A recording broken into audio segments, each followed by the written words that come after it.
Des jouets, des vivres et non-vivres remis à 150 enfants souffrant de drépanocytose et leucémie. Une action de l'ONG Lanaya universelle pour soulager les enfants malades.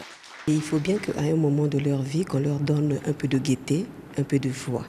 Et nous avons pensé que ce sont des enfants que nous accompagnons, que nous soutenons et qu'il était de notre devoir aussi, comme si nous étions de la famille. Un geste salvateur apprécié à sa juste valeur par les bénéficiaires.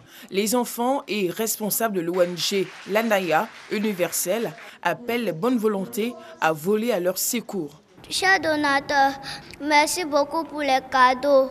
Nous avons besoin aussi, à côté des cadeaux, des médicaments. Parce que sans médicaments, nous avons les douleurs et nous ne pouvons pas aller à l'école. Chers donateurs, j'espère que vous allez avancer dans vos recherches.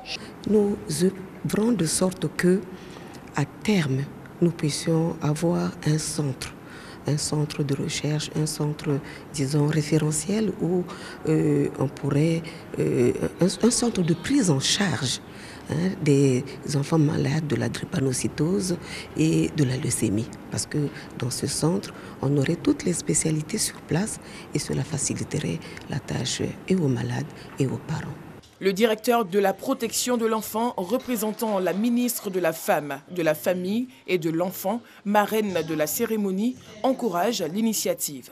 La présence de notre ministère aujourd'hui vient consolider l'appui que le gouvernement apporte à cette ONG avec notre envie de voir tous les enfants se porter très bien et que cette maladie puisse être très bien connue et qu'elle s'éloigne de plus en plus des parents qui sont sensibilisés au jour le jour. Alors cette ONG-là a besoin d'être véritablement accompagnée pour que le ministère puisse justifier que les droits à la santé de l'enfant qui sont en bonne santé puissent bénéficier aussi de droits à l'éducation.